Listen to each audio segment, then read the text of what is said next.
Комсомольская.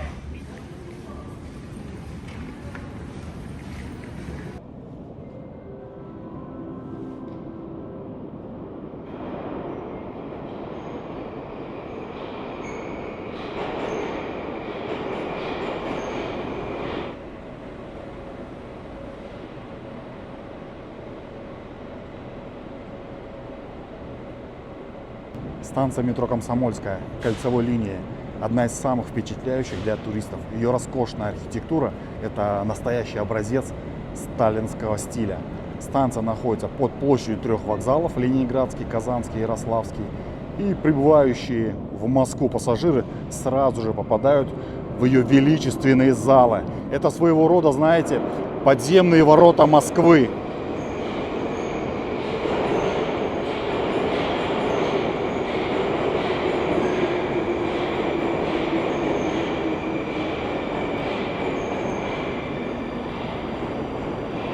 А главная идея оформления – история и триумф победы.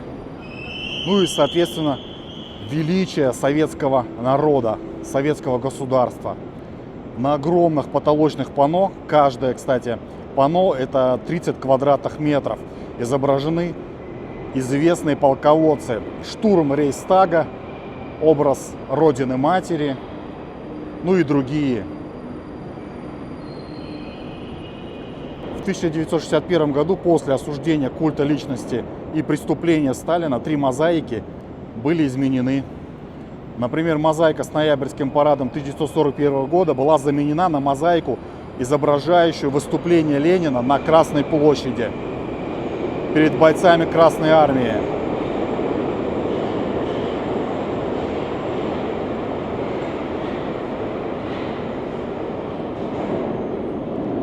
С мозаики взятия Рейхстага исчез профиль Сталина на знамени. А на мозаике Парад Победы вместо людей на Красной площади появилась аллегорическая фигура Родина Матери. Но не только мозаика, но и вся отделка станции, колонны, полы, светильники подчеркивают масштаб и торжественность.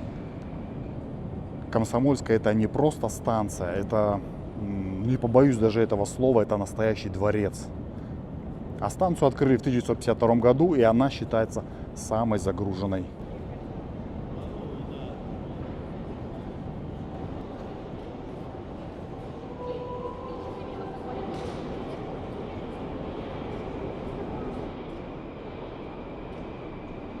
Ну что, ребят, отправляемся, и тогда мы с вами дальше. Станция площадь Революции.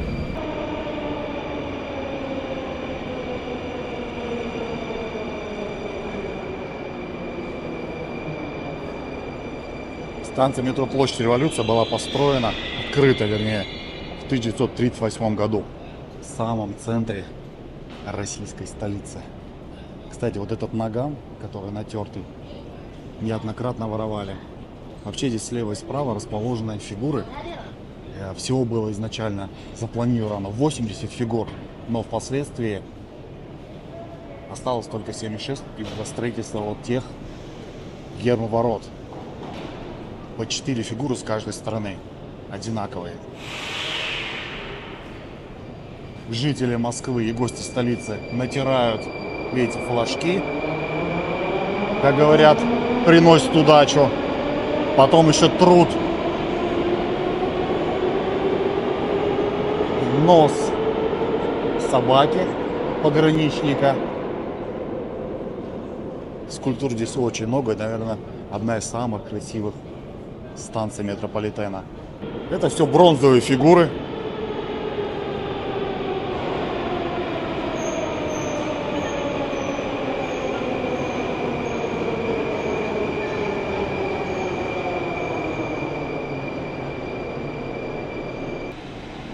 Почему собаки это трут нос?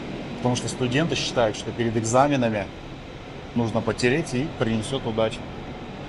Станция тоже достаточно чистая, светлая, красивая. Место встречи, видите, люди здесь собираются, встречаются. Кто-то фотографирует, кто-то видео снимает. Такой своего рода музей под землей. Может быть, интересная скульптура Девушка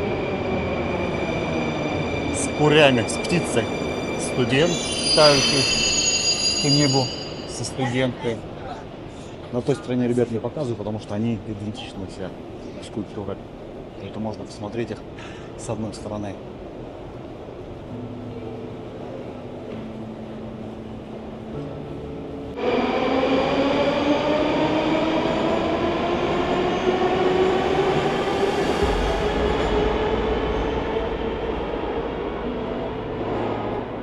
Ну и подземка, видите, идет на переход театральный и охотный ряд.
Я прям хожу и получаю эстетическое удовольствие. Иногда, когда спускаешься сюда, ну и бежишь, как говорится, не особо все это дело замечаешь, примечаешь. Просто пробежал от станции к станции, и все. Но здесь очень красиво. Эта станция входит, наверное, в одну из 10 самых красивых станций московского метро.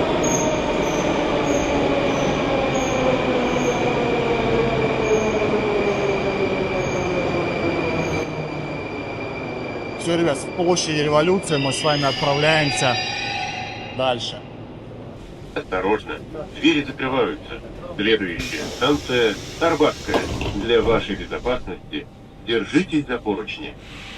Ребят, мало кто знает, но в метро Москвы можно перекусить. Вот, например, буфет номер 11. Работал он еще здесь с 1968 года. Потом приостанавливал свою работу. И в 2016, насколько я знаю, его опять запустили. И все здесь стилизовано под 30-е годы. И, кстати, это не единственный буфет. Есть еще на метро Войковской, станция метро. И еще какая-то, не помню. Давайте посмотрим, как здесь. Здравствуйте. Здравствуйте. Вот такая красота. Попадаешь в прошлое.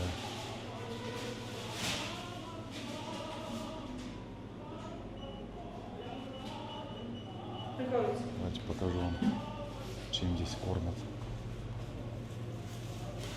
Да. Чай, кофе. А у вас только выпечка, да, или и салат есть еще? Только выпечка или салат есть еще? Привезли, обед должны привезти. А, Салат, есть. бывает, супы бывают, гарниры. А, красота. Комплекс обед. И сколько стоит комплексный обед? 300 рублей. 300 Там рублей. идет суп, салат, гарнир, чай. Это вообще халява. 300 рублей. Сейчас, по-моему, в Москве нигде так не поешь. 300 рублей.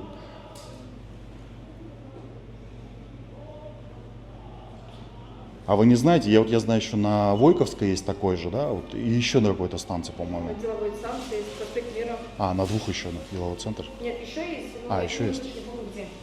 Понял. 7 точек. На Киевской тоже. На Киевской, понял. Слушайте, и прям сок, да, здесь? Точно, я в детстве вот с такого пил. Классно играет музыка. Ладно. Спасибо. Хорошего дня вам. В общем, вот, ребят, знаете, можно где перекусить. Но я отправляюсь дальше.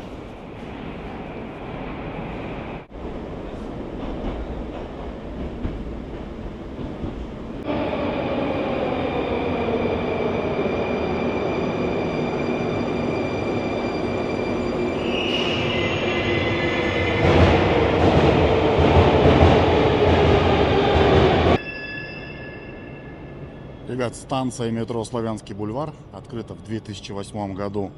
Это своего рода такой, знаете, подземный оазис, задуманный как стилизованная прогулочная зона. На платформе вот такие 3 большие скамьи. Видите, они такие кованые, витиеватые, с плафонами.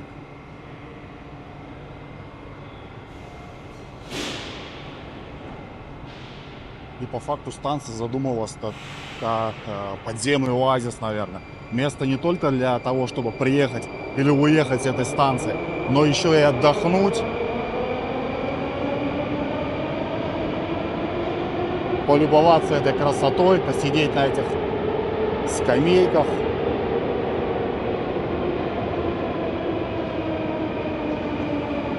По факту сюда только приехать можно только для того, чтобы получить эстетическое удовольствие.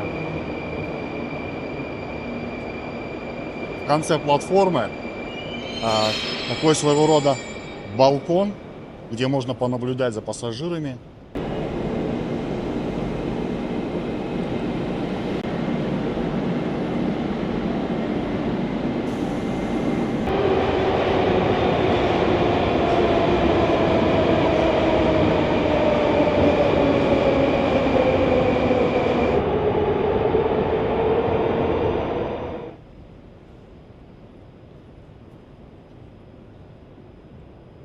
Станция чистая, новая. Это тоже металлические стальные конструкции. Видите, плафоны должны гореть, но почему-то сейчас не горит. Вяжет по асфальту.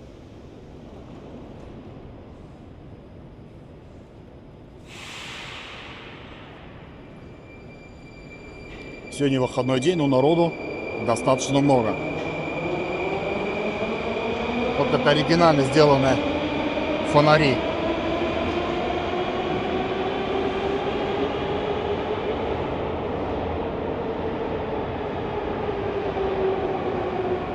Напишите, как у вас в ваших городах станции метро выглядят.